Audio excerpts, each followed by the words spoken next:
Hello traders, आप सभी का स्वागत है price action basic to advance episode 6 में। अगर आप सप्लाई और डिमांड को मास्टर कर लेते हैं तो चार्ट्स देखने का आपका नजरिया हमेशा के लिए बदल जाएगा। इससे आप सिर्फ प्रॉफिट ही नहीं बल्कि बड़े बड़े प्रॉफिट भी कमा सकते हैं। इस वीडियो में हम आपको यह सब चीजें बताने वाले हैं। अगर आप सप्लाई और डिमांड को सच में मास्टर करना चाहते हैं तो मेरा आपसे एक रिक्वेस्ट है कि वीडियो के किसी भी पार्ट को स्किप न करें। इस पूरे वीडियो में हम आपको बताएंगे कि सप्लाई और डिमांड क्या होता है, आपको इसे क्यों ट्रेड करना चाहिए, आप कैसे चार्ट्स पर सप्लाई और डिमांड जोन को ड्रॉ कर सकते हैं, और फाइनली आप इसे कैसे ट्रेड कर सकते हैं, एंट्री कैसे लेनी है और एग्जिट कैसे करना है। वीडियो के अंत में मैं आपके साथ मेरा खुद का तरीका शेयर करूंगा जिससे मैं सप्लाई और डिमांड को ट्रेड करता हूं, ताकि आप जान सकें कि मेरी स्ट्रेटजी क्या है। तो चलिए वीडियो शुरू करते हैं, जहां सबसे पहले हम basics of supply and demand जानेंगे। सप्लाई और डिमांड क्या है? बेसिकली सप्लाई और डिमांड एक एग्रेसिव सेलिंग और एग्रेसिव बाइंग होती है, बस इतना ही।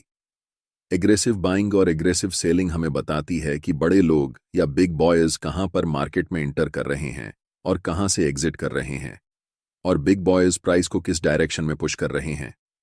कैंडलस्टिक पैटर्न को ध्यान से देखो। ये बड़े रेड कैंडल हमें बताते हैं कि यहां पर एग्रेसिव सेलिंग हुई है, यानी कि यहां बड़े वॉल्यूम्स और बड़े मोमेंटम शामिल हैं मार्केट को नीचे लाने में।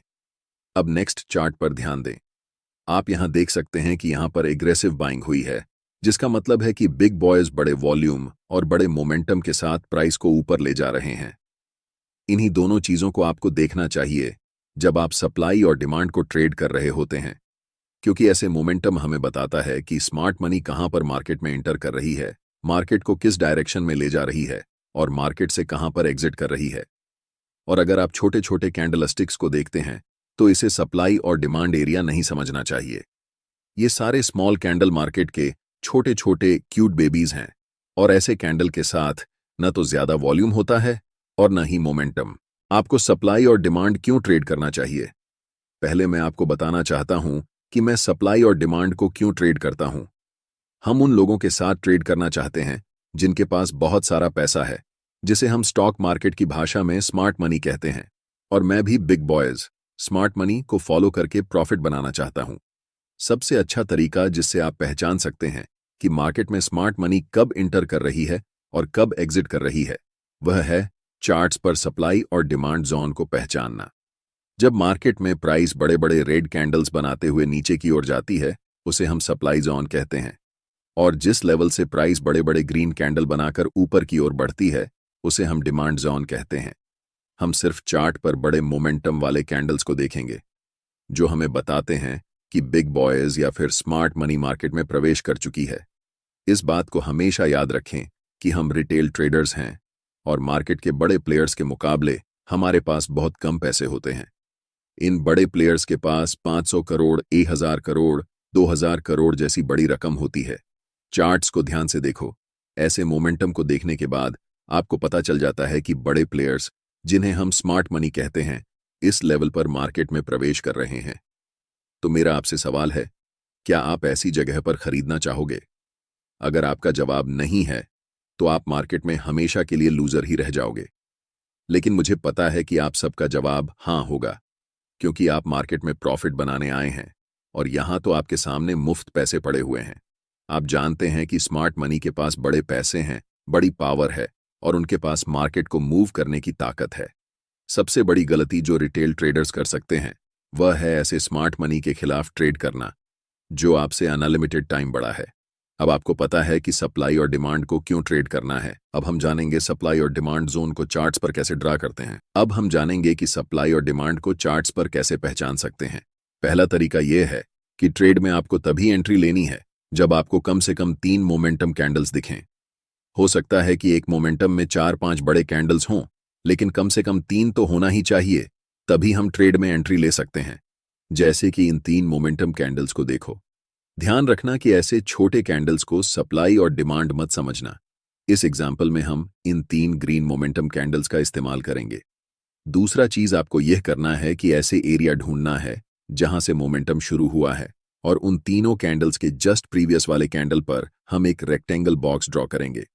ध्यान देना कि वह बॉक्स कैंडल की हाई और लो को पूरी तरह कवर कर रहा हो। अब जो आपको चार्ट्स पर ये रेक्टेंगल एरिया दिख रहा है, ये पूरा एरिया एक डिमांड जोन है। और अगली बार जब भी प्राइस इस जोन में आएगा, तब यहां से आपको बाय ट्रेड में एंट्री करनी है। क्योंकि यहां पर ऐसा हो चुका है, तो ध्यान देने वाली बात यह है कि प्राइस इस जोन तक आया और उसके बाद बड़े ग्रीन कैंडल्स बनाते हुए शूट अप कर गया। सोचिए, अगर आप ऐसी जगह पर मार्केट में ट्रेड एंट्री करते हैं, तो आप बहुत ज्यादा पैसा बनाने वाले हैं। चलिए, अब एक और एग्जाम्पल देखते हैं।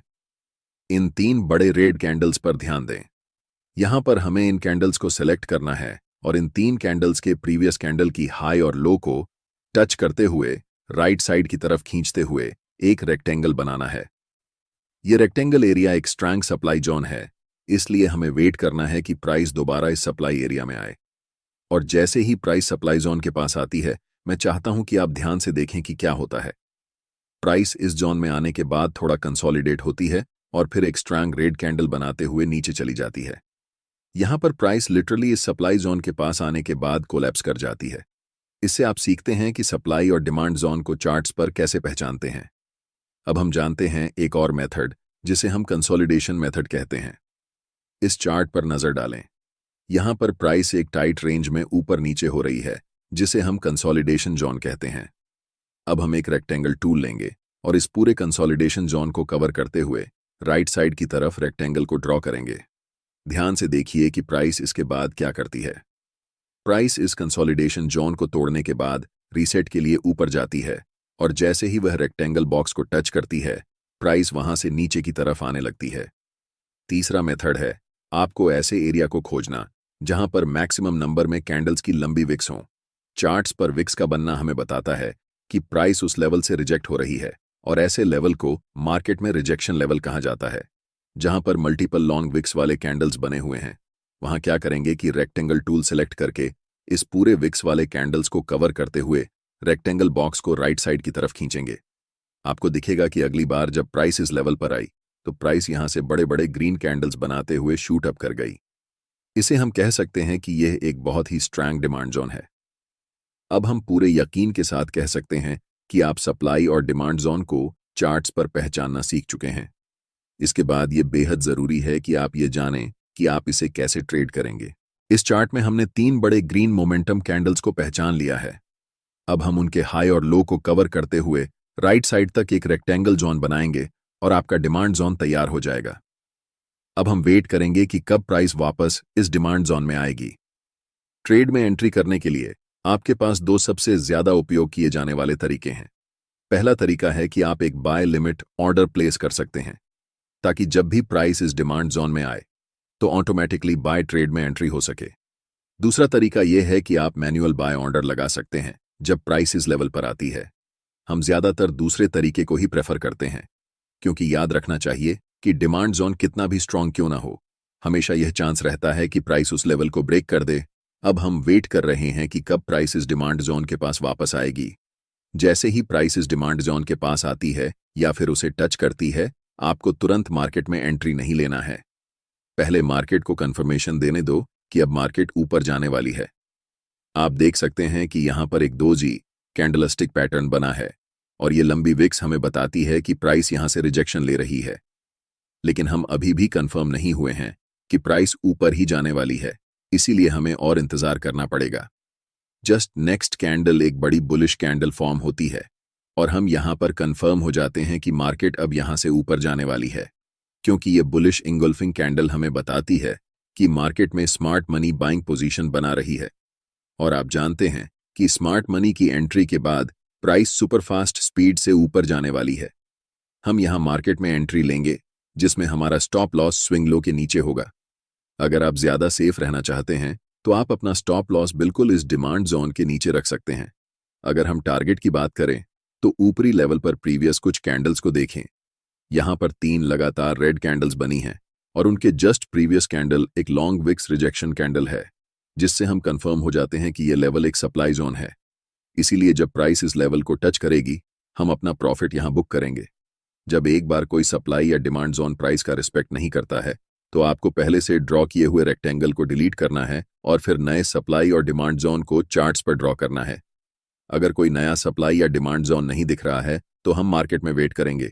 जब प्राइस इस लेवल से 3 बड़े ग्रीन कैंडल्स बनाती है तो हमें पता चलता है कि यह एक नया डिमांड जोन है। इन 3 ग्रीन कैंडल्स के जस्ट प्रीवियस कैंडल को कवर करके हम एक रेक्टेंगल बॉक्स राइट साइड की तरफ खींचेंगे।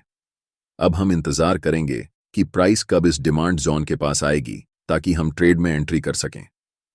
इस एरिया में हमें दिख रहा है कि कैंडल्स के पास बड़े बड़े विक्स हैं, इसलिए हम यहां एक सप्लाई जोन ड्रॉ कर सकते हैं।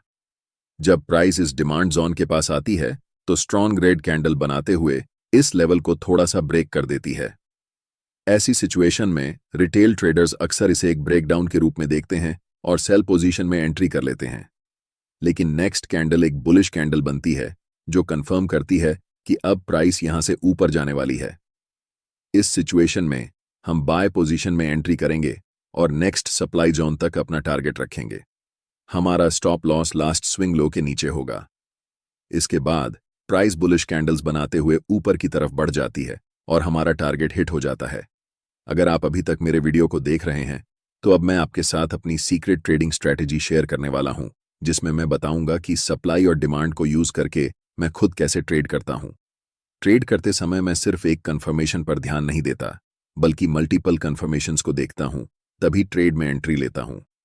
एक्सटर्नल कंफर्मेशन के लिए मैं अक्सर फिबोनाची रिट्रेसमेंट टूल का उपयोग करता हूं, और ऐसा मैं तभी करता हूं जब प्राइस अपर ट्रेंड या डाउनर ट्रेंड में होती है। फिबोनाची टूल को कभी भी साइडवेज मार्केट में यूज नहीं करना चाहिए, और यहां एक अप ट्रेंड है, इसलिए हम फिबोनाची टूल को ड्रॉ करेंगे।